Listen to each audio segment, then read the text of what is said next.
নমস্কাৰ, মই জয়া। মোৰ চেনেলৰ অন্য এটা নতুন ভিডিঅ'লৈ আপোনালোকক স্বাগতম জনাইছোঁ। আশা কৰোঁ আপোনালোক সকলো ভালে আছে। আৰু বিহু যিহেতু আহি পাইছে, তেল পিঠা বনাবই লাগিব। ভাবিছোঁ অকণমান আপোনালোকৰ লগতো শ্বেয়াৰ কৰিম। আশা কৰোঁ আপোনালোকে ভিডিঅ'টো প্ৰথমৰ পৰা শেষলৈকে চাব। যদি ভাল লাগে লাইক এটা নিশ্চয় কৰিব। শেষত কমেণ্ট কৰি জনাবলৈ নাপাহৰিব আপোনালোকৰ ভিডিঅ'টো চাই কেনেকুৱা লাগিল। আৰু তেল পিঠা বনাবৰ কাৰণে মই চাউল তিয়াইছোঁ। আৰু তেল পিঠা বনাবৰ কাৰণে মই ইয়াতে বৰা চাউল মানে 1 কিলো দিছোঁ। আৰু ইয়াত চাউল টোটেল 3 কিলো আছে। জহা চাউল 1 কিলো দিছোঁ আৰু ভাত খোৱা চাউল দিছোঁ 1 কিলো। কাৰণ অকল বৰা চাউলৰ তেল পিঠা বনালে বহুত আঠা হয় আৰু অলপমান বনাবও দিগদাৰ। সেইকাৰণে মই গোটেইবিলাক চাউল সমানকৈ দিছোঁ। আৰু এইখিনি এতিয়া তিয়াই থৈছোঁ। আৰু এইখিনি যেতিয়া উঠাবৰ হয়, উঠাই ধুই মেলি মিক্সিতে গুড়িখিনি খুন্দি ল'ম। তাৰপিছত আপোনালোকক লগ পাই আছোঁ। আৰু পিঠাগুড়ি খুন্দা হৈ গ'ল।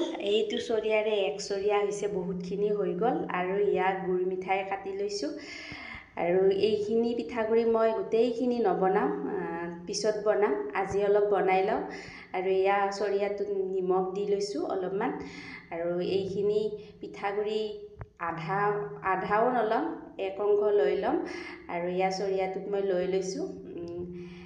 যিমানখিনি বনাম বুলি ভাবিছোঁ সিমানখিনিয়ে লৈ ল'ম। আৰু এইখিনিত এতিয়া দি দিম কাটি লোৱা গুড় মিঠৈখিনি। তেল পিঠা সকলোৱে বনায় আৰু ময়ো বনাইছোঁ বিহু বুলি, আপোনালোকৰ লগত শ্বেয়াৰ কৰিলোঁ। আৰু গুড় মিঠৈও বহুতখিনি কাটি লোৱা গৈছে। এতিয়া এইখিনি পানী দি মই ধুনীয়াকৈ মিক্স কৰি ল'ম। আৰু গুড় মিঠৈখিনি পগাইও ল'ব পাৰি, কিন্তু মই পগাই লোৱা নাই। এনেও পানীত অকণমান সময় থৈ দিয়াৰ পিছত গুড়ি হৈয়ে যাব। আৰু এনেকৈ পিঠাগুড়িখিনি মই সানি ল'লোঁ। আৰু এইখিনিৰে বনাম মই। আৰু যিহেতু ভাত বনাই আছে, এইটো গেছতে মই এনেকৈ বনাই লওঁ। আৰু এনেদৰে আৰম্ভ কৰিছোঁ, এখন এখনকৈ বনাই যাম। আৰু এতিয়া ধুনীয়াকৈ ফুলি উঠিছে। আৰু এনেদৰে বহুতকেইখন বনাব পাৰি যদিও এখন এখনকৈ বনালে বেছি ধুনীয়া হয়। কাৰণ বেছিকৈ বনালে যিহেতু বৰা চাউল থাকে, আঠাটো লাগি ধৰে আৰু তেতিয়া লুটিয়াবলৈ বহুত দিগদাৰ হৈ যায়। আৰু এখনকৈ বনালে বহুত ধুনীয়া হয়। মই এখনকৈ নবনাওঁ বাৰু, বেয়া হ'লেও ভাল হ'লেও 2-3খনকৈ বনাই যাওঁ।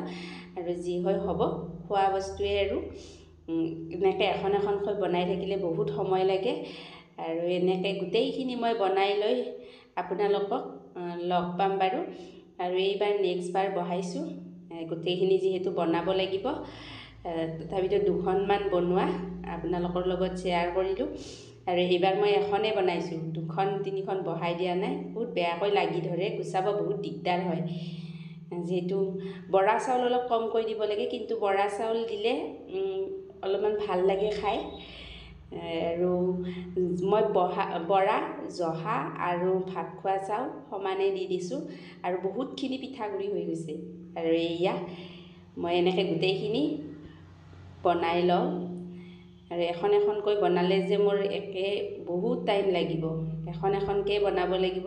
লাগি ধৰিলে মানে খোলা নাযায় আনখনৰ পৰা। লুটিয়ালেও এনেকৈ খোল খাব নোখোজে। এইবাৰ আকৌ 2খন বহাই চাইছোঁ।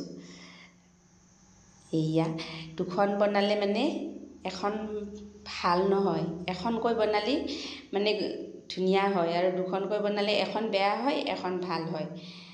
ভাল হ'লেও বেয়া হ'লেও 1-2খনকৈ এনেকৈ বনাই যাম। এইখনো এনেকৈ লাগি ধৰিছে, খোলা গ'ল যদিও এখন ভাল নহয়। এখন বনালে আৰু ধুনীয়া, এখনকৈ বনালে তেল পিঠা ধুনীয়া হয়।